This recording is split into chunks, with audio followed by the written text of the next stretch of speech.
আসসালামু আলাইকুম সবাইকে। তাপগতিবিদ্যা লেকচার 5 এ সবাইকে স্বাগতম। আমরা গত ক্লাসে গামা পর্যন্ত শিখছিলাম, সিপি এবং সিভি এর অনুপাত যেটা। আজকের ক্লাসে আমাদের আলোচ্য বিষয় হচ্ছে রুদ্ধতাপীয় প্রক্রিয়ায় বিভিন্ন স্থানাঙ্ক সমূহের মধ্যে আমরা সম্পর্ক দেখব। তো আমরা প্রথমে দেখব চাপ এবং আয়তনের মধ্যে সম্পর্ক। প্রথম সম্পর্কটা হচ্ছে চাপ ও আয়তনের সম্পর্ক। আমরা যেমন সমষ্ণ প্রক্রিয়া অথবা বয়েলের সূত্রের জন্য চাপ আর আয়তনের সম্পর্ক দেখছিলাম P1V1 সমান P2V2, তেমনি করে আমরা এখানেও রুদ্ধতাপীয় প্রক্রিয়ার জন্য চাপ এবং আয়তনের সম্পর্ক দেখব। তো আমরা তাপগতিবিদ্যার প্রথম সূত্র অনুসারে কি জানতে পারি বলতো?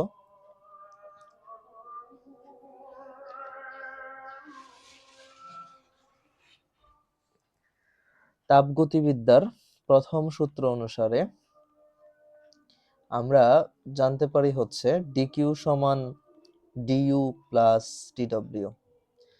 সো এখন দেখো, আমরা যেহেতু এটা রুদ্ধতাপীয় প্রক্রিয়া, আমরা কি জানি রুদ্ধতাপীয় প্রক্রিয়ার জন্য ডিকিউ হচ্ছে 0। আর আমরা যে কোনো প্রক্রিয়ার জন্য, সেটা সমষ্ণ হোক কিংবা রুদ্ধতাপীয় হোক বা যে কোনো প্রক্রিয়ার জন্যই হোক, আমরা কিন্তু ডিইউ সমান লিখতে পারি হচ্ছে সিভিডিটি। আমরা এটা যখন আমাদের ওই যে স্থির আয়তনে মোলার আপেক্ষিক তাপ শিখছি, তখন এই জিনিস সম্পর্কে আলোচনা করছি। ডিইউ হচ্ছে সরাসরি তাপমাত্রার সঙ্গে রিলেটেড, তাই আমরা যে কোনো প্রক্রিয়ার জন্য ডিইউ সমান সিভিডিটি লিখতে পারবো। আচ্ছা, এবং আমরা ডিডব্লিউ সমান অলরেডি জানি পিডিভি, এটা সব প্রক্রিয়ার জন্যই প্রযোজ্য, নির্দিষ্ট কোনো প্রক্রিয়ার জন্য না, এটা সকল প্রক্রিয়ার জন্য প্রয়োগ করা যাবে। আচ্ছা, এখন জাস্ট আমরা ভ্যালুগুলো বসাই এখানে। তাহলে ডিইউ সমান হচ্ছে সিভিডিটি আর ডিডব্লিউ সমান হচ্ছে পিডিভি। ওকে, সো এখন আমরা এটাকে এই সমীকরণ নাম্বার 1 দিয়ে দিই। এখন আমরা জানি পিভি সমান এনআরটি। আমরা যদি 1 মোল গ্যাসের জন্য ধরি, এটা 1 মোল গ্যাসের জন্য n ইকুয়াল 1 মোল। আদর্শ গ্যাসের সূত্র অনুসারে আমরা জানি। এখন আমরা কি করব, দুই পাশে টেম্পারেচারের সাপেক্ষে অন্তরীকরণ করব। So DDT of DDT RT. এখন দেখো, তোমরা যদি অন্তরীকরণের সূত্র যারা জানো খুব ভালো, যারা জানো না তার জন্য আমি লিখে দিচ্ছি। একটা সূত্র আছে ডিডিএক্স ইউভি। ইউভির সূত্রটা প্রথমে আমরা ইউ কে কনস্ট্যান্ট রেখে আমরা ভি কে অন্তরীকরণ করব, পরবর্তীতে আমরা ভি কে কনস্ট্যান্ট রেখে আমরা ইউ কে অন্তরীকরণ করব। ওকে, সো এটা সূত্র, এটা অন্তরীকরণের বেসিক একটা ফর্মুলা। সো আমরা এখানে এই ফর্মুলাটা অ্যাপ্লাই করব। প্রথমে আমরা পি কে কনস্ট্যান্ট রাখবো, পি কে কনস্ট্যান্ট রেখে আমরা ভি কে অন্তরীকরণ করার চেষ্টা করব। এরপর আবার ভি কে কনস্ট্যান্ট রেখে আমরা পি কে অন্তরীকরণ করার চেষ্টা করব। আর এই পাশে দেখো আর একটা কনস্ট্যান্ট, সো আর বাইরে চলে আসবে, আর টি দিয়ে টি কে অন্তরীকরণ করলে অ্যান্সার আসবে 1। আচ্ছা, সো আমরা এখান থেকে আলটিমেটলি যেটা পাচ্ছি সেটা লিখে ফেলি, d v divided by d t plus v d p divided by d t equal R. এখন আমরা কি করব, আমরা ডিটিটাকে ওই পাশে নিয়ে যাব কমন নিয়ে, তাহলে এই পাশে থাকতেছে পিডিভি প্লাস ভিডিপি সমান আর ডিটি। ওকে, তো এখন যদি আমরা ডিটির ভ্যালুটা আলাদা করে বের করে ফেলি, তাহলে ডিটি সমান আসবে কি p d v plus VDP divided by R. ডিটির এই মানটা আমরা ওই যে 1 নং সমীকরণে বসাবো। সো আমরা লিখবো ডিটি এর মান একে বসিয়ে। সো 1 নং সমীকরণটা আমাদের কেমন ছিল? এটা ছিল সিভিডিটি প্লাস পিডিভি ইকুয়াল ছিল 0। এখন আমরা ডিটির মানটা এখানে বসায় দিব। সো সিভি ডিটির জায়গায় লিখবো PDV plus VDP divided by R plus PDV equal 0। Done. এখন জাস্ট আমরা এখানে ক্যালকুলেশনটা সেরে নিব। এখানে উপরে যদি ক্যালকুলেশন করি থাকতেছে CV PDV plus CV VDP plus, এখানে যদি লসাগু করি আমি, তাহলে পেয়ে যাচ্ছে আর পিডিভি, আর এই পাশে করলে 0 চলে আসতেছে ক্যালকুলেশন করলে টোটাল। এখন আমরা নিশ্চয়ই একটা ফর্মুলা শিখে আসছি, সিপি আর সিভির মধ্যে যে সম্পর্কটা আমরা দেখে আসছি গত ক্লাসে, সেই সম্পর্কটা আমরা এখানে বসায় দিব। আমরা জানি সিপি সমান সিভি প্লাস আর, তাহলে আর সমান সিপি মাইনাস সিভি। আর সমান কি? আর সমান সিপি মাইনাস সিভি, এটা আমরা গত ক্লাসে জানছি।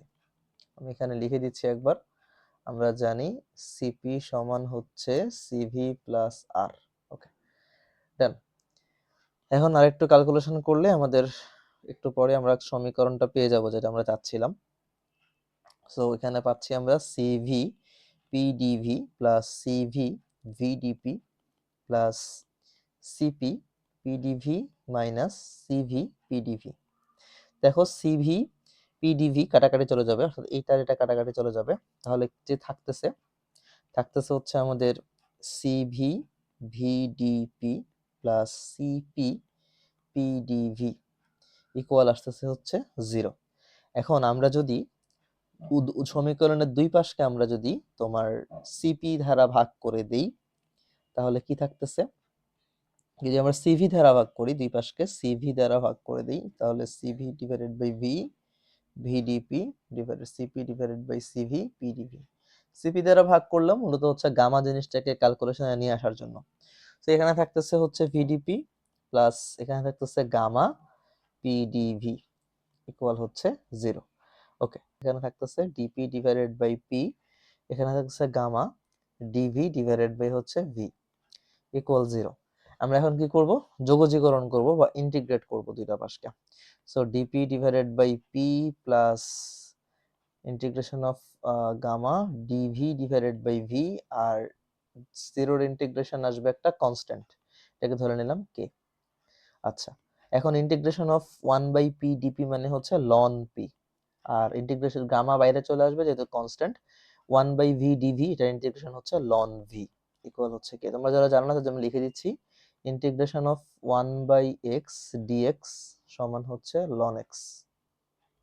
ওকে, সো আমরা এখন যেটা পাইলাম সেটা হচ্ছে কি, ln P plus gamma ln V equal হচ্ছে কনস্ট্যান্ট। এখন আমরা লনের নিয়ম মেনে চলতে পারি, লনের সামনে যদি কোনো রাশি থাকে সেটা পাওয়ার আকারে চলে যাবে, so ln V to the power gamma সমান হচ্ছে কনস্ট্যান্ট। ওকে, এখন লনের আরেকটা ফর্মুলা আছে, যদি লন যোগ আকারে থেকে থাকে আমরা গুণ আকারে লিখতে পারি, মানে লিখতে পারি ln PV to the power gamma সমান কনস্ট্যান্ট। এখন লনটাকে যদি আমরা ওই পাশে পাঠাতে চাই তাহলে আমাদেরকে ই এর পাওয়ার আকারে পাঠাতে হবে, রাইট, মানে ই টু দি পাওয়ার কে এরকম একটা পাওয়ার আকারে পাঠাতে হবে। এখন যেহেতু কে যেহেতু কনস্ট্যান্ট, তাহলে ই টু দি পাওয়ার কে একটা কনস্ট্যান্ট ভ্যালু আসবে, সো আমরা লিখতে পারি PV to the power gamma সমান হচ্ছে কে প্রাইম, অর্থাৎ একটা কনস্ট্যান্ট ভ্যালু পেলাম। এই যে যেটা পেলাম PV to the power gamma, এটাই হচ্ছে আমাদের সমীকরণ, জি পি আর ভি এর মধ্যে সম্পর্ক according to adiabatic process. So p one v one gamma equal হচ্ছে p two v two gamma. Done, এটাই হচ্ছে আমাদের পি আর ভি এর মধ্যে সম্পর্ক। আচ্ছা, এখন তোমাকে যদি পরীক্ষায় এই সমীকরণটার গ্রাফ আঁকতে বলে তাহলে আমরা গ্রাফটা কিভাবে আঁকবো চলো সেটা দেখি। পি ও ভি এর গ্রাফ, মানে এই যে সমীকরণটা দেখলাম এই সমীকরণের গ্রাফটা কেমন হবে চলো দেখে আসি। তো আমরা সমীকরণের আমরা রূপটা কেমন পেলাম, PV to the power gamma সমান হচ্ছে কনস্ট্যান্ট। দেখো আমাদের এই পি আর ভি এর গ্রাফ আঁকার জন্য আমাদের একটা সমীকরণ লাগবে, যে সমীকরণটা আমরা যেভাবে করে বের করতে চাচ্ছি সেটা হচ্ছে দুই পাশে আমরা লন নিয়ে নিব, ln PV to the power gamma সমান হচ্ছে লন কে। আচ্ছা, এখন অ্যাকর্ডিং টু লনের নিয়ম অনুসারে গুণ থাকলে সেটা যোগ আকারে হয়, তার মানে আমরা লিখতে পারি ln P plus ln V to the power gamma সমান হচ্ছে লন, অর্থাৎ একটু আগে আমরা যেটা প্রমাণ করে আসছি সেখান থেকে আমরা সমীকরণটা চিন্তা করতে পারি। আচ্ছা, সো এখন লন পি প্লাস লিখতে পারি গামা লন ভি সমান হচ্ছে ln K. Gamma ln V কে আমরা এক পাশে রাখি, বাকিগুলোকে আমরা অন্য পাশে নিয়ে যাই, তাহলে থাকতেছে মাইনাস লন পি প্লাস হচ্ছে লন কে। আচ্ছা, এখন আমি যদি এটাকে আচ্ছা একটু এখানে মনে হয় একটু, আমি যদি গামাকে অন্য পাশে নিয়ে যাই, সো লন ভি সমান আছে minus 1 by gamma ln P plus 1 by gamma ln K. ঠিক আছে, এখন চলো আমরা এটাকে একটা সমীকরণের সঙ্গে কম্পেয়ার করি। দেখো আমি যদি এটাকে ওয়াই অক্ষ বরাবর নেই, আমি যদি এই লন পিটাকে এক্স অক্ষ বরাবর নেই, আর এই 1 বাই গামা তো একটা কনস্ট্যান্ট ভ্যালু, এটাকে ধর আমি এম ধরলাম, আর এই পুরোটাও একটা কনস্ট্যান্ট ভ্যালু যেটাকে আমি সি ধরলাম, তাহলে আমি ওয়াই ইকুয়াল আমরা minus M x plus c এরকম একটা গ্রাফ কিন্তু পেয়ে যাচ্ছি। আর y equal minus M x plus C এর গ্রাফ কেমন হয় বলতো, আমরা কিন্তু y equal M x plus C এর গ্রাফ দেখছি ছোটকালে, y equal M x plus c এরকম দেখছিলাম, রাইট, কিন্তু y equal minus M x plus C এর গ্রাফ কেমন হয় তোমরা কি জানো, y equal minus plus C এর গ্রাফটা কিন্তু এরকম হয়, এটা হচ্ছে Y equal minus M x plus C এর গ্রাফ। যারা জানো না তারা এটা জেনে রাখবা, এটা খুব ইম্পর্টেন্ট একটা গ্রাফ। ওকে, তো আমরা যদি এখন ওই যে মানগুলো এখানে বসাই তাহলে যেটা পাচ্ছি সেটা হচ্ছে এই বরাবর আমরা ধরছি কি লন ভি, এই বরাবর ধরছি আমরা লন পি, আর তাহলে আমাদের গ্রাফটা কেমন হবে এখন এরকম হবে, এটা হচ্ছে y equal minus M x plus C এর গ্রাফ। ওকে, সো আমাদের এইটা গেল। এখন আমরা চাপ আর আয়তনের মধ্যে সম্পর্ক শিখলাম, এবার আমরা 2 নম্বরে দেখব তাপমাত্রা ও আয়তনের সম্পর্ক। টি ও ভি এর সম্পর্ক। টি ও ভি এর সম্পর্ক জানার জন্য অবশ্যই আমাদের একটু আগে যে সমীকরণটা সেটা লাগবে। আমরা একটু আগে সমীকরণে কি শিখে আসছি, PV to the power gamma সমান হচ্ছে কনস্ট্যান্ট। এখন দেখো আমাদের এখান থেকে টি আর ভি এর সম্পর্ক জানা লাগবে, তার মানে আমাদেরকে পি টাকে ভ্যানিশ করা লাগবে, তাই না? এগুলো প্রমাণ আসে না, প্রমাণগুলো জাস্ট আমাদের জানার জন্য। এখন 1 মোল গ্যাসের জন্য n ইকুয়াল যদি 1 মোল হয়, আমরা কিন্তু আদর্শ গ্যাসের সমীকরণ থেকে লিখতে পারি পিভি ইকুয়াল আরটি। আমাদের উদ্দেশ্য হচ্ছে পি টাকে রিমুভ করা, সো আমরা পি এর জায়গায় বসাইতে পারি হচ্ছে আরটি ডিভাইডেড বাই ভি। এই মানটাই আমরা এখানে বসাই দিব, RT divided by V P to the power gamma সমান হচ্ছে কনস্ট্যান্ট। ক্যালকুলেশন করে যদি করি আমরা এখানে পাচ্ছি টি ভি গামা মাইনাস 1, আমরা আর টাকে অন্য পাশে নিয়ে যাব, K divided by R. Okay, so K এবং আর দুইটাই কনস্ট্যান্ট ভ্যালু, এগুলোকে বাদ দিয়ে আমি আরেকটা কনস্ট্যান্ট লিখতে পারি, দুইটার ভাগফল। সো এই যে আমাদের একটা সমীকরণের ফর্ম পেলাম, এটাই হচ্ছে আমাদের টি এবং ভি এর নতুন সমীকরণ। সো আমরা বলতে পারি T one v one gamma minus 1 সমান হচ্ছে T two v two gamma minus 1। Done. এটাই হচ্ছে তাপমাত্রা এবং আয়তনের মধ্যে সম্পর্কসূচক সমীকরণ। ঠিক আছে, আশা করি বুঝতে পারছি আমরা। সো এখন হচ্ছে আমরা টি এবং ভি এর যে গ্রাফ দেখব, টি ও ভি এর সম্পর্ক। আচ্ছা, আমার একটু আগের মনে হয় যে ওই যে একটু আগে যে কথাটা এখানে আমাদের একটা গ্রাফ আঁকছিলাম, গ্রাফের মনে হয় একটু সামান্য ভুল আছে। y equal minus M x plus C এর গ্রাফটা এরকম না,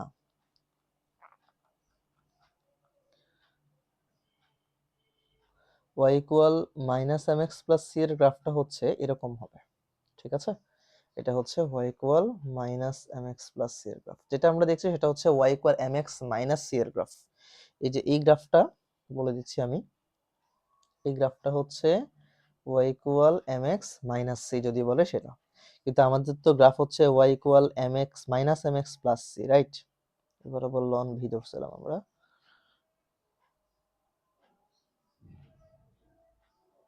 তো আমাদের গ্রাফটা এরকম হবে।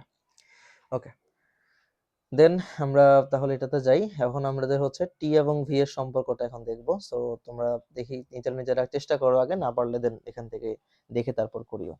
আমরা সমীকরণটা পাচ্ছি টিভি গামা মাইনাস 1 সমান কনস্ট্যান্ট। আমরা দুই পাশে হচ্ছে লন নিয়ে নিই, লন নিতেছি কারণ হচ্ছে আমাদের এই যে ভি এর উপর থেকে এই পাওয়ার গুলাকে সরানো লাগবে, তাই তাহলে আমাদের জন্য সমীকরণ বা গ্রাফ আঁকতে ইজিয়ার হয়ে যাবে। আচ্ছা, সো আমরা অ্যাকর্ডিং টু লনের নিয়ম অনুসারে গুণ থাকলে যোগ আকারে লিখি, তাহলে লন ভি গামা মাইনাস 1 সমান হচ্ছে লন কে। আচ্ছা, so ln T gamma minus 1 কে সামনে নিয়ে আসবো, দেন হচ্ছে লন ভি ইকুয়াল হচ্ছে লন কে।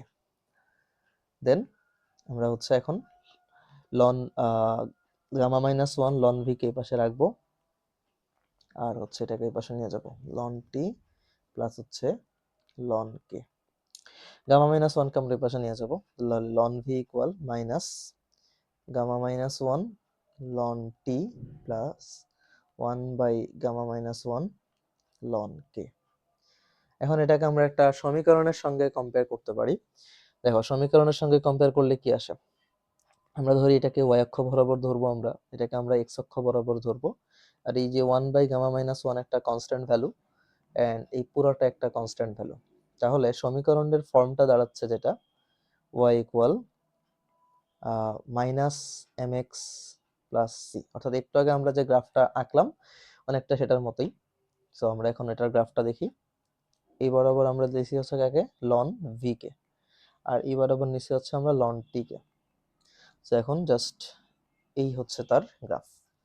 আচ্ছা, দেন আমরা এখন করব হচ্ছে টি এবং পি এর মধ্যে সম্পর্ক, 3 নাম্বার সম্পর্ক হচ্ছে এটা, টি তাপমাত্রা ও চাপের সম্পর্ক, তাপমাত্রা এবং হচ্ছে চাপের সম্পর্ক। ওকে, সো একটু আগের মতো আমাদের এই সমীকরণটা আমাদের লাগতেছে PV to the power gamma সমান হচ্ছে কনস্ট্যান্ট। এখন দেখো আমাদের এখানে ভি কে ভ্যানিশ করতে হবে, সো আবারও আমরা লিখলাম 1 মোল আদর্শ গ্যাসের জন্য আমরা সূত্র যে কি জানি, পিভি সমান হচ্ছে আরটি। তাহলে এখন আমাদের ভিটাকে রাখা যাবে না, তো আমরা ভিটার মান বের করে ফেলি, ভি সমান হচ্ছে আরটি বাই পি। ভি এর মানটা আমরা এখানে RT divided by P whole to the power gamma সমান হচ্ছে আসতেছে কনস্ট্যান্ট। ডান। এখন দেখো আমরা যদি ক্যালকুলেশন করি এখানে কি পাচ্ছি, P R to the power gamma T to the power gamma P to the power gamma সমান হচ্ছে কনস্ট্যান্ট। এখন এটা কিভাবে লেখা যায়? P to the power 1 minus gamma and then R to the power গামাকে আমরা ওই পাশে নিয়ে যাব, তাহলে K divided by R to the power gamma. Then সমীকরণ কি দাঁড়াচ্ছে তাহলে? T gamma P 1 minus gamma সমান হচ্ছে একটা কনস্ট্যান্ট, দুইটা কনস্ট্যান্টের ভাগফল আর একটা কনস্ট্যান্ট। এটা একটা সমীকরণের ফর্ম, এটাকে আমরা চাইলে আরেকভাবে বানাইতে পারি। অর্থাৎ আমি যদি এরকম করে লিখতে চাই তাহলে সূত্রটা কেমন দাঁড়াচ্ছে? সূত্রটা দাঁড়াবে T one gamma P one 1 minus gamma equal T two gamma P two 1 minus gamma. এখন এই সমীকরণটা ব্যবহার করার একটা সমস্যা আছে। কি সমস্যা? দেখো, তুমি যখন অঙ্ক করতে যাবা এখানে পাওয়ারটা টি এর উপরেও আছে, পি এর উপরেও আছে। তো অঙ্ক করতে গেলে আসলে ক্যালকুলেশনের এটা ঝামেলা লাগে, ভালোই হ্যাসেল পোহাইতে হয়। তো এটার জন্য আমরা সমীকরণ এই পাওয়ারটাকে একটা চলকের উপর নিয়ে আসবো। এখন আমরা হচ্ছে এই পাওয়ার গুলাকে গামা দিয়ে ভাগ করে দিই। চলো, তো গামা দিয়ে ভাগ করলে এখানে তো টি এর উপর 1 থাকতেছে, পি এর উপর থাকতেছে 1 minus gamma divided by gamma. এখানে ধরো কে ডাবল প্রাইমের উপরে পাওয়ার ছিল 1, তাহলে 1 বাই গামা। আচ্ছা, তো এখন আমরা নতুন সমীকরণ হচ্ছে আমাদের, আচ্ছা আমি একটা আরেকটা ক্যালকুলেশন করি। ধরো আমরা এখানে কি করলাম তাহলে? আমরা হচ্ছে এখানে পাওয়ারগুলোকে বা আচ্ছা ঘাত বাংলায় লিখি, আমরা হচ্ছে ঘাতগুলোকে গামা দ্বারা ভাগ করে দিলাম। Okay, so ultimately T P 1 minus gamma divided by gamma সমান আসতেছে হচ্ছে এই পাশে আমরা আরেকটা ধ্রুবক দিয়ে দিই, ধরো কে ট্রিপল প্রাইম দিলাম। তাহলে টোটাল আমাদের সমীকরণটা দাঁড়াচ্ছে T one P one 1 minus gamma divided by gamma সমান T two P two 1 minus gamma divided by gamma. এই সমীকরণটা হচ্ছে মোর কনভিনিয়েন্ট। এটাকে ইউজ করা সহজ কেন? কারণ এটার উপরে এটার পাওয়ার শুধুমাত্র একটা চলকের উপর, তাহলে এটা দিয়ে আমাদের ক্যালকুলেশন করতেও সহজ হবে। এখন আমরা যেটা অ্যাজ ইউজুয়াল আমরা এটা গ্রাফ দেখব, টি এবং পি এর সম্পর্কের গ্রাফ, টি ও পি এর গ্রাফ।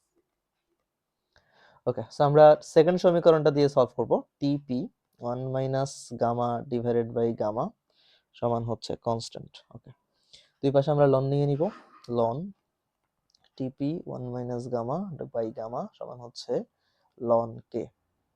ওকে, নিয়ম অনুসারে আমরা লিখতে পারি ln T plus 1 minus gamma divided by gamma ln P equal হচ্ছে লন কে। আমরা এখন লিখতে পারি 1 minus gamma divided by gamma ln P equal হচ্ছে minus ln T plus ln K. Okay, আমরা লন পি কে এক পাশে রাখি, তাহলে এই পাশে থাকতেছে মাইনাস, উপরে গামা চলে যাবে, নিচে 1 মাইনাস গামা চলে আসবে, ln T plus gamma divided by 1 minus gamma ln কে। এখন একটা জিনিস খেয়াল করো, আমরা গামা এর যতগুলা মান শিখে আসছি, গামা এর এক পারমাণবিকের জন্য গামা ছিল 1.67, দ্বিপারমাণবিকের জন্য 1.41, বহু পারমাণবিকের জন্য ছিল 1.33। সবগুলা মান কিন্তু গামার চাইতে মানে 1 এর চাইতে বড়। এখন তাহলে আমি যেহেতু 1 এর চাইতে বড়, আমি এখানে মাইনাসটাকে কমন নিয়ে ফেলি। এই যে 1 মাইনাস গামার মধ্যে যে আছে এখান থেকে মাইনাসটা কমন নিলে এই মাইনাস আর এই মাইনাস এরা মিলে প্লাস হয়ে যাবে। তাহলে আমি লিখতে পারি হচ্ছে এখানে gamma divided by gamma minus 1 ln T plus এখানে তাহলে আমাদের কমন নিয়ে ফেলি, কারণ এখানে আলটিমেটলি রাশিটা মাইনাসই আসবে, minus gamma divided by gamma minus 1 ln কে। ডান। চলো আমরা সমীকরণের সঙ্গে কম্পেয়ার করি। এটাকে আমরা y অক্ষ বরাবর নিব, এটাকে আমরা x অক্ষ বরাবর নিব, এটাকে আমরা m ধরলাম, এটাকে আমরা পুরোটাকে c ধরলাম। এখন এই যে m টা কিন্তু এখানে পজিটিভ, রাইট? এটার আগে কিন্তু কোনো সমান চিহ্ন নাই, সো সরি বিয়োগ চিহ্ন নাই, তাহলে আমরা লিখতে পারি y ইকুয়াল mx। আর এটা কিন্তু নেগেটিভ, এবার c টা একটু আগে আমি তোমাদেরকে বলছি যে আমরা কিভাবে আসলে y equal mx minus c এর গ্রাফ আঁকতে পারি। সো আমরা এই বরাবর হচ্ছে লন পি দিব, এই বরাবর হচ্ছে লন টি দিব, আর y equal mx minus c এর গ্রাফটা হচ্ছে এরকম হয়। ওকে, সো এই গেল হচ্ছে আমাদের রুদ্ধতাপীয় প্রক্রিয়ায় চাপ, তাপমাত্রা এবং আয়তন এই তিনটা রাশির মধ্যে সম্পর্ক। প্রমাণগুলো তোমাদের পরীক্ষার জন্য কোনোভাবে ইম্পর্টেন্ট না, তোমরা জাস্ট হচ্ছে সূত্রগুলা পড়লেই জানবা হবে তোমাদের পরীক্ষার জন্য, কিন্তু প্রমাণ জানলে হচ্ছে তুমি সূত্রগুলো তোমার মনে থাকবে ভালো করে। আচ্ছা, এখন আমরা হচ্ছে রুদ্ধতাপীয় প্রক্রিয়ায় কৃতকাজ দেখব। রুদ্ধতাপীয় প্রক্রিয়ায় কৃতকাজ। সো রুদ্ধতাপীয় প্রক্রিয়া কৃতকাজ আমরা বলছি যে কোনো প্রক্রিয়ার জন্য কৃতকাজের সূত্র হচ্ছে আমাদের একটাই, সেটা হচ্ছে ডিডব্লিউ ইকুয়াল পিডিভি। এখন আমরা এখানে কি করব, দুই পাশে ইন্টিগ্রেট করব। সো এই পাশে ডিডব্লিউ, এই পাশে হচ্ছে পিডিভি ধরে নিলাম। এখানে যেহেতু আয়তন চলরাশি মানে চলক, তাই আমার লিমিটগুলো আয়তনে বসাইতে হবে। আপার লিমিট হচ্ছে ভি2, লোয়ার লিমিট হচ্ছে ভি1। আচ্ছা, তো এখান থেকে আমরা কাজকে যদি ইন্টিগ্রেট করি আমরা হচ্ছে ডব্লিউ পেয়ে যাব। এখন আমাদের এখানকার পালা। দেখো আমরা একটু আগে রুদ্ধতাপীয় প্রক্রিয়ার জন্য কিন্তু শিখে আসছি যে PV to the power gamma সমান হচ্ছে কনস্ট্যান্ট। এখন আমরা পি এর মানটা চলো বের করে ফেলি। তাহলে পি এর মান আসতেছে K divided by P to the power gamma. Okay, এই মানটা আমরা এখানে বসাবো, ভি1 ভি2, পি এর জায়গায় বসাতে পারি আমরা K V to the power gamma dV. Okay, তো আমরা কে তো কনস্ট্যান্ট ভ্যালু, কে কে বাইরে নিয়ে আসলাম, দেন থাকতেছে V one V two 1 by V to the power gamma DV. এখন দেখো আমরা এখানে ইন্টিগ্রেশনের X to the power N এর সূত্রটা অ্যাপ্লাই করতে পারি। আমি একদম ভেঙে ভেঙে করাচ্ছি কেন, কারণ যারা আসলে একটু বুঝে না বা একটু দেরিতে বুঝে তাদের জন্য সুবিধা হবে। বাট যারা হচ্ছে একটু দ্রুত বুঝতেছো তারা ক্লাসটা মানে একটু ফাস্ট টেনে টেনে দেখতে পারো, যারা এই জিনিসগুলো বুঝো। Okay, so integration of X to the power N dX, এটার সূত্রটা হচ্ছে X to the power N plus one divided by হচ্ছে এন প্লাস ওয়ান। দেখো integration of V to the power gamma minus one, মানে এটাকে আমরা X to the power N এর সঙ্গে কম্পেয়ার করতে পারি। সো আলটিমেটলি এখান থেকে পাবো ভি টু দি পাওয়ার, এই মাইনাস গামাটাই হচ্ছে তুমি এখানে এন ধরে নাও, তাহলে মাইনাস গামা প্লাস ওয়ান মানে N plus one divided by N plus one. আর এখানে লিমিট গুলো তাদের জায়গা মতো বসা যাবে, lower limit V one, upper limit হচ্ছে ভি2। ঠিক আছে, সো এখন আমরা একটু ক্যালকুলেশন করে নিব। এই যে নিচে যে ওয়ান মাইনাস গামা বা মাইনাস গামা প্লাস ওয়ান, এটাকে আমরা বাইরে নিয়ে আসবো। সো এটাকে আমরা ওয়ান মাইনাস গামা লিখতে পারি। আর এই পাশে থাকতেছে কি, লিমিট গুলো বসায় দিব। So V to the power one minus gamma then minus V one one minus gamma, এরকম করে আমরা লিখতে পারি। আচ্ছা, সো আমরা এবার কে টাকে ভিতরে নিয়ে যাব। So one by one minus gamma K V two one minus gamma minus K V one one minus gamma. একটু আগে দেখো, একটু আগে আমরা কিন্তু এখানে লিখে আসছি, যে PV to the power gamma সমান কিন্তু কনস্ট্যান্ট।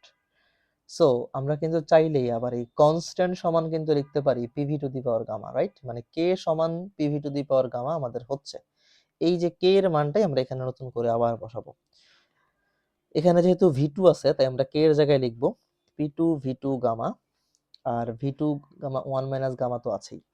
এখানে যদি ভি1 আছে তাই আমরা এখানে লিখবো P one V one to the power gamma, এখানে তো এটা আছেই। দেন আমরা এবার জাস্ট হালকা ক্যালকুলেশন করে ফেলবো, one by one minus gamma. Calculation করলে আমরা এখান থেকে পাচ্ছি P two V two gamma, V two minus gamma কাটাকাটি চলে যাবে, তাহলে পি2 ভি2, আর এখানে পাচ্ছি পি1 ভি1। এটা হচ্ছে রুদ্ধতাপীয় প্রক্রিয়ায় কৃতকাজ নির্ণয় করার একটা ফর্মুলা। আমরা আরেকটা ফর্মুলা দেখব। আমরা বলে আসছি এই চ্যাপ্টারে সবগুলো জিনিস আসলে আদর্শ গ্যাসের সমীকরণগুলো ফলো করে। সো পিভি ইকুয়াল এনআরটি আমরা সূত্র জানি, তাহলে লিখে দিব nRT2 মাইনাস nRT1। যেহেতু মোল সংখ্যা আর মোলার গ্যাস ধ্রুবক দুইটাই কনস্ট্যান্ট, তাই আমরা এগুলোকে চেঞ্জ করে নিই, এগুলা আগেই থাকবে। তাহলে nRT2 minus nR by nRT1, nRটাকে তুমি কমন নিতে পারো, কমন নিয়ে চাইলে উপরে লিখে দিতে পারো, দেন T2 মাইনাস T1 থাকবে। ঠিক আছে, এই গেল হচ্ছে আমাদের রুদ্ধতাপীয় প্রক্রিয়ায় কৃতকাজ নির্ণয় করার সূত্র। এখন একটা স্পেশাল টাইপ ফর্মুলা আমরা শিখবো, ফর্মুলা না, এটা একটা প্রমাণ বা সৃজনশীলে 2 নম্বরের জন্য আসতে পারে। সেটা হচ্ছে রুদ্ধতাপীয় এবং সমষ্ণ রেখার ঢাল নির্ণয়।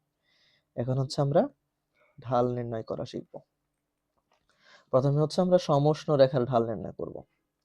সমষ্ণ রেখার ঢাল, ঢাল ব্যাপারটা সম্পর্কে আশা করি তোমাদের আইডিয়া আছে, যাদের আইডিয়া নাই তাদেরকে আমি একটু মনে করে দিচ্ছি। সেটা হচ্ছে কোন একটা সরল রেখা এক্স অক্ষে ধনাত্মক দিকের সাথে যে কোণ উৎপন্ন করবে, ধরো থিটা কোণ উৎপন্ন করছে, এটা হচ্ছে এক্স অক্ষের পজিটিভ ডিরেকশন। সো এক্স অক্ষের ধনাত্মক দিকের সাথে যে কোণ উৎপন্ন করবে তার যে ট্যানজেন্ট মানে ট্যান থিটাটাকে আমরা ঢাল বলতেছি। তো ঢাল নির্ণয় করার জন্য আমরা এখানে একটা লম্ব টানতে পারি। ধরো এটা হচ্ছে ওয়াই, এটা হচ্ছে ধরো এক্স, তাহলে এটা হচ্ছে এই লম্ব বরাবর ওয়াই, এটা বরাবর হচ্ছে এক্স, তাহলে আমরা লিখতে পারি ট্যানটা সমান লম্ব বাই ভূমি মানে ওয়াই বাই এক্স। এটাই হচ্ছে মেইনলি ঢাল, রাইট? সো আর যদি এটা তো সরল রেখার জন্য হইলো, এখন ধরো যদি কোনো বক্ররেখা হয়, বক্ররেখার ঢাল কিভাবে বের করে? ধরো এরকম একটা রেখা আছে, এটা ঢাল কেমনে বের করবো? ঢাল বের করার সিস্টেম হচ্ছে এই রেখাটার আমরা একটা স্পর্শক টানবো। স্পর্শক টেনে এখানে আমরা একটা ট্রায়াঙ্গেল কমপ্লিট করব। দেন এই যে দেখো এখানে একটা কোণ উৎপন্ন হয়েছে, এক্স অক্ষের পজিটিভ দিকের সাথে একটা কোণ উৎপন্ন হয়েছে, এটাকে আমরা থিটা নাম দিলাম। দেন টেন থিটা সমান কি, লম্ব বাই ভূমি। লম্ব হচ্ছে এটা, ভূমি হচ্ছে এটা। তো লম্ব বরাবর যদি ধরি আমি ওয়াই, ভূমি বরাবর যদি ধরি এক্স, তাহলে টেন থিটা সমান ওয়াই বাই এক্স। ওকে, এটা হচ্ছে বেসিক, এগুলো হচ্ছে বেসিক জিনিসপত্র। আচ্ছা, এখন আমরা হচ্ছে সমষ্ণ রেখার ঢাল বের করব। সমষ্ণ রেখা মানেই হচ্ছে পি আর ভি এর মধ্যে সম্পর্ক, রাইট? আমি একটু তোমাদেরকে গ্রাফটা দেখাই। যদি আমরা অলরেডি গ্রাফটা দেখছি, পি আর ভি এর মধ্যে সম্পর্ক, তাহলে আমরা পি আর ভি এর মধ্যে সম্পর্কটা এরকম দেখছি, আয়তাকার অধিবৃত্ত। এটার গ্রাফ কেমন আঁকবো বলতো? এই যে একটা আমরা স্পর্শক আঁকবো, দেন একটা ট্রায়াঙ্গেল কমপ্লিট করব, একটা থিটা নিব অ্যাঙ্গেল, দেন ট্যান থিটা সমান হচ্ছে উপরে পি থাকবে, নিচে ভি থাকবে, যেহেতু লম্ব বরাবর বা ওয়াই অক্ষ বরাবর পি আছে। এটা জাস্ট তোমাদেরকে একটা ফরম্যাট দেখাইলাম আমি।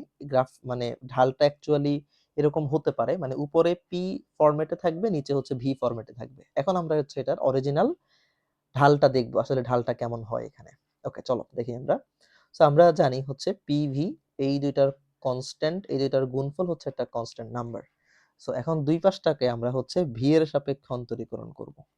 সমীকরণের দুই পাশকে আমরা ভি এর সাপেক্ষে অন্তরীকরণ করব। কেন ভি এর সাপেক্ষে? কারণ আমাদের দেখো যে নিচে হচ্ছে আমাদের ভি রাখতে হবে, তাই আমরা ভি এর সাপেক্ষে অন্তরীকরণ করব। ওকে, আমরা একটু আগে কিন্তু ডিডিএক্স ইউভি এর ফর্মুলা দেখে আসছি। ডিডিএক্স যাদের মনে নাই তাদের জন্য আমি আরেকবার লিখে দিচ্ছি, ডিডিএক্স ইউভি। তো সূত্র কি? U d dx V plus V d dx U. Okay, তো আমরা এখানে পি কে ইউ ধরলাম, দেন ভি কে অন্তরীকরণ করব, দেন ভি কে কনস্ট্যান্ট রেখে আবার হচ্ছে আমরা পি কে অন্তরীকরণ করব। ওকে, আর এই পাশের অন্তরীকরণের অ্যান্সার তো হবে 0। ঠিক আছে, এখন দেখো, সো আমরা ভি দিয়ে ভি কে অন্তরীকরণ করলে 1 আসতেছে, তার মানে এখানে শুধু পি থাকতেছে, আর এখানে তো অন্তরীকরণ করা যাচ্ছে না, তাই ডিপি বাই ডিভি আকারে রেখে দিচ্ছি। ওকে, সো এখন দেখো এই যে ফরম্যাটটা চলে আসছে আমাদের, এই যে ডিপি বাই ডিভি, এই ডিপি বাই ডিভি কিন্তু হচ্ছে ঢাল, এটার মান যা বের হবে সেটাই হচ্ছে ঢাল, আমাদের ঢালের মান। সো ডিপি বাই ডিভি কে আমরা এক পাশে রেখে বাকি সবগুলোকে আমরা অন্য পাশে নিয়ে যাব। অন্য পাশে নিয়ে গেলে থাকতেছে minus P divided by V.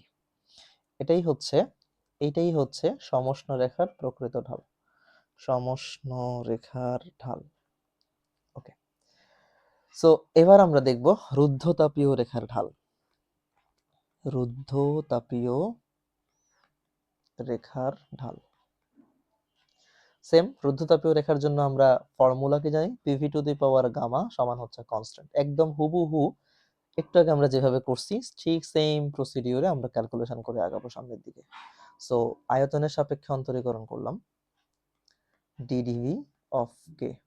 ওকে, দেন প্রথমে পি কে কনস্ট্যান্ট রাখবো, তারপর হচ্ছে ভি কে অন্তরীকরণ করব, আবার ভি কে কনস্ট্যান্ট রাখবো, আর হচ্ছে পি কে অন্তরীকরণ করব, এখানে পাবো হচ্ছে 0। ঠিক আছে, সো এবার আমরা একটু আগে সূত্র বলে আসছি, সূত্রটা যাদের মনে নেই আমি আবার লিখে দিচ্ছি এখানে, ddx x to the power N, সূত্র হচ্ছে N x to the power N minus one. একদম ডিফারেন্সিয়েশনে বেসিক একটা ফর্মুলা এটাই। দেখো এখানে যে এটা হচ্ছে X to the power N ধরলাম এটাকে, তাহলে কি আসবে? P gamma V to the power gamma minus one plus, এখানে তার অন্তরীকরণ করা যাবে না, তাই এখানে ডিপি বাই ডিভি ফর্মেট আকারে রেখে দিলাম। এই যে ডিপি বাই ডিভি, এটাই হচ্ছে আমাদের এখানে আমাদের ঢাল, এটাই আমাদের বের করার মেন উদ্দেশ্য। সো ডিপি বাই ডিভি কে আমরা এক পাশে রাখলাম, আর এটা V to the power gamma সহ রাখলাম, ওই পাশে পাঠিয়ে দিলাম minus gamma P V to the power gamma minus one. Okay, এখন সো ডিপি বাই ডিভি কত হবে? Minus gamma P V to the power gamma minus one, এটার নিচে ভি টু দি পাওয়ার গামাকে নিয়ে গেলাম জাস্ট সহগ গুলাকে মানে পাওয়ার গুলাকে ক্যালকুলেশন করার জন্য। Okay, so minus gamma P V to the power gamma কাটাকাটি চলে যাবে, থাকবে এখানে V inverse one. So V inverse one যদি থাকে, মাইনাসটাকে আমরা ভিতরে নিয়ে যাব, গামা মাইনাস পি উপরে ভি নিচে। এটাই হচ্ছে রুদ্ধতাপীয় রেখার ঢাল। এটা কিসের ঢাল? এটা হচ্ছে রুদ্ধতাপীয় রেখার ঢাল। ওকে, সো একটা জিনিস খেয়াল করছো তোমরা এখানে, যে এই যে মাইনাস পি বাই ভি, এই মাইনাস পি বাই ভি এই অংশটুকু কিন্তু আমরা সমষ্ণ রেখার ঢাল হিসেবে পাইছিলাম, তাই না? তাহলে দেখো আমরা এটা কি লিখতে পারি কিনা, যে আমি যদি বলি রুদ্ধতাপীয় রেখার ঢাল সমান হচ্ছে গামা ইন্টু সমষ্ণ রেখার ঢাল। বলো তো এই কথাটা কোনো ভুল আছে কিনা? অবশ্যই না, কারণ এখানে দেখা যাচ্ছে মাইনাস পি বাই ভি তো ছিল আমাদের তোমার সমষ্ণ রেখার ঢাল, তাহলে আমরা এটা তো পাইছি রুদ্ধতাপীয় রেখার ঢাল, তাহলে আমরা বলতে পারি রুদ্ধতাপীয় রেখার ঢাল সমান হচ্ছে গামা ইন্টু সমষ্ণ রেখার ঢাল। তার মানে আমরা এখান থেকে বলতে পারি যে রুদ্ধতাপীয় রেখার ঢাল গ্রেটার দেন সমষ্ণ রেখার ঢাল, তাই না? এটা হল অফ করে বলাই যায়। সো রুদ্ধতাপীয় রেখার ঢাল বেশি এবং সমষ্ণ রেখার ঢাল কম। তার মানে এখান থেকে এই কথাটা আরো একটু ডিটেলসে বলা যায় যে রুদ্ধতাপীয় রেখা সমষ্ণ রেখার চেয়ে অধিক খাড়া। সো দেখো এই যে তিন ভাবে তোমাদের পরীক্ষায় প্রশ্নটা আসতে পারে। এই যে আমি যে তিনটা বাংলা কথা লিখে দিলাম, এই তিনটা বাংলা কথা যে কোনো একটা দিয়েই পরীক্ষায় এটা 2 নম্বরের প্রশ্ন হিসেবে আসতে পারে। যদি তোমাকে এই প্রশ্নটা সরাসরি করে যে দেখাও যে রুদ্ধতাপীয় রেখা সমষ্ণ রেখার চেয়ে অধিক খাড়া, তখন তোমার সমষ্ণ রেখার ঢালটা প্রমাণ করার কোনো দরকার নাই, তুমি শুধু রুদ্ধতাপীয় রেখার ঢালটা প্রমাণ করবা। এবং সমষ্ণ রেখার ঢাল নির্ণয় করার দরকার নাই, যেহেতু তুমি লিখে দিবা, তাই আমরা জানি সমষ্ণ রেখার ঢাল ডিপি বাই ডিভি সমান minus P by V. Then just তুমি রুদ্ধতাপীয় রেখাটা প্রমাণ করবা, প্রমাণ করে বাংলা কথাটা লিখে দিবা। আচ্ছা, এখন ঢাল খাড়া বা রেখা অধিক খাড়া এটা বলতে আসলে কি বোঝায়? ঢাল বেশি মানে কি রেখা অধিক খাড়া? ঢাল বেশি মানে হচ্ছে রেখা অধিক খাড়া। এটা মানে আসলে কি বোঝায়? দেখো, একটা রেখা অধিক খাড়া এটা বলতে আসলে কি বোঝায়? আমি ধরো এখানে এই একটা রেখা আঁকলাম, এটা ধরো 30 ডিগ্রি অ্যাঙ্গেলে আঁকলাম, এটা ধরো আমি 60 ডিগ্রি অ্যাঙ্গেলে আঁকলাম, এটা ধরো 90 ডিগ্রি অ্যাঙ্গেলে আঁকলাম। তোমার কাছে মনে হইতেছে কি বলো তো, কোন রেখাটা, আমি যদি এটাকে নাম দিই, ধরো এটা এ, এটা বি, এটা সি, এটা ধরো ও বিন্দু, ও এ, ও বি, ও সি, এই তিনটার মধ্যে সবচেয়ে খাড়া কে? এখানে সবচেয়ে খাড়া হচ্ছে ও সি, তারপর হচ্ছে ও বি, তারপর হচ্ছে ও এ। তার মানে একটা জিনিস খেয়াল করতেছো, অ্যাঙ্গেল যত বাড়তেছে আমরা কিন্তু রেখা তত বেশি খাড়া হচ্ছে। আর আমরা জানি ঢাল মানেই কিন্তু ট্যান থিটা, ঢাল মানে কি? Tan theta. তো থিটার মান যত বেশি বাড়ে ট্যান থিটার মান কিন্তু তত বাড়ে। তুমি দেখো ট্যান 30 ডিগ্রির মান যা পাবা, ট্যান 60 মান কিন্তু আরো বেশি পাবা, ট্যান 90 মান কিন্তু আরো বেশি পাবা। সো ব্যাপারটা হলো এরকম যে থিটার মান যত বাড়বে ট্যান থিটা বাড়বে, ট্যান থিটা মানে হচ্ছে ঢাল বাড়বে, আর ঢাল যত বাড়বে তার মানে হচ্ছে রেখা তত বেশি খাড়া হবে। ওকে, সো এখন আমরা কি পাইলাম? রুদ্ধতাপীয় রেখা হচ্ছে সমষ্ণ রেখার চাইতে অধিক খাড়া। এই জিনিসটাকে যদি আমরা গ্রাফে রিপ্রেজেন্ট করতে চাই, ধরো এই বরাবর পি দিলাম, এর উপর ভি দিলাম। এখন আমরা তো নিশ্চয়ই সমষ্ণ রেখার গ্রাফ জানি, তাই না? এটা হচ্ছে বয়েল বা সমষ্ণ রেখার গ্রাফ, যেটা এটা হচ্ছে সমষ্ণ রেখা।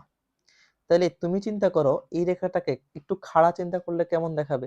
অনেকটা এরকম দেখাবে না? আমি যদি আঁকি এই এরকম, দেখো এই যে এই রেখাটার চাইতে এটা কিন্তু বেশি খাড়া, রাইট? সো আমি বলতে পারি এটা হচ্ছে রুদ্ধতাপীয় রেখা। এখন পরীক্ষার হলে অনেকের মধ্যে একটা গ্যাঞ্জাম লাগে, পরীক্ষার হলে এরকম দুইটা গ্রাফ দেওয়া থাকে, এখন দুইটা গ্রাফ দিয়ে বলে যে এখানে আসলে কোনটা সমষ্ণ কোনটা রুদ্ধতাপীয়। দেখো পরীক্ষার হলে তো আর চোখের আন্দাজে আসলে বলা যাবে না কিছু, তাই না?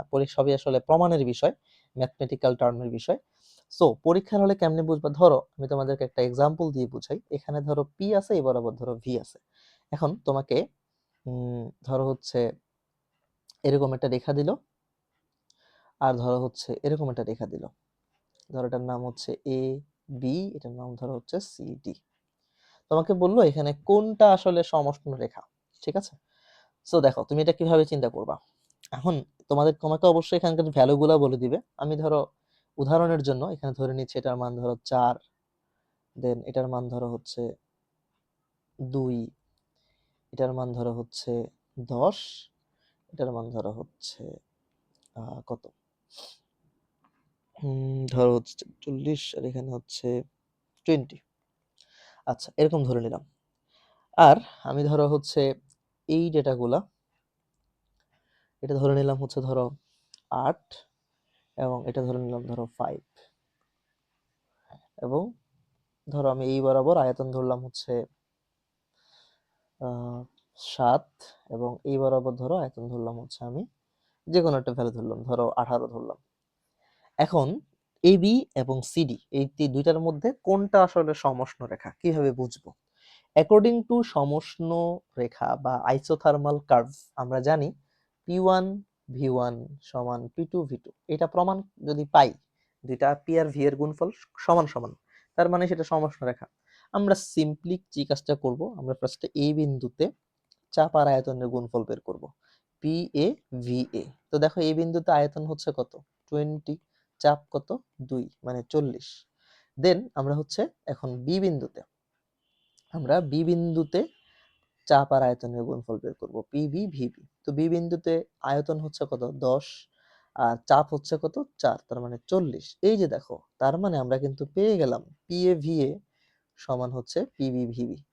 যেহেতু এটা মানছে, তার মানে এ বি হচ্ছে এখানে সমষ্ণ রেখা। ঠিক আছে, এখানে তাহলে এ বি সমষ্ণ। এবার চলো আমরা একটু রুদ্ধতাপীয় মানে সিডি রেখাটা চেক করি।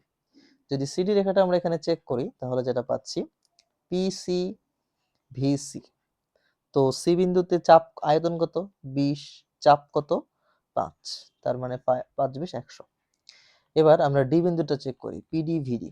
তো এখানে ডি বিন্দুতে আয়তন হচ্ছে 7 আর চাপ হচ্ছে 8 মানে 56 থেকে দেখাই যাচ্ছে এখানে পিসিভিসি নট ইকুয়াল পিডিভিডি। তার মানে এটা সমষ্ণ না, এটা কনফার্ম। তো সমষ্ণ না হলে কি হবে? অবশ্যই সে রুদ্ধতাপীয় হবে, কারণ এরকম কার্ভ দুইটাই রেখাই হইতে পারে, সমষ্ণ অথবা রুদ্ধতাপীয়। সম আয়তন বা সমচাপ হওয়ার এখানে কোনো সুযোগ নাই, তার মানে এটা একটা রুদ্ধতাপীয় রেখা। ওকে, সো আই হোপ তোমরা হচ্ছে এতটুকু পর্যন্ত বুঝতে পারছো। এন্ড এখানে এই পর্যন্তই আমাদের ছিল তাপগতিবিদ্যার ফার্স্ট ল। এই পর্যন্তই আমাদের হচ্ছে ফার্স্ট ল কমপ্লিট। নেক্সট ক্লাসে হচ্ছে আমরা তাপগতিবিদ্যার দ্বিতীয় সূত্র বা হচ্ছে সেকেন্ড ল নিয়ে কথাবার্তা বলবো। আজকে এই পর্যন্ত, আল্লাহ হাফেজ।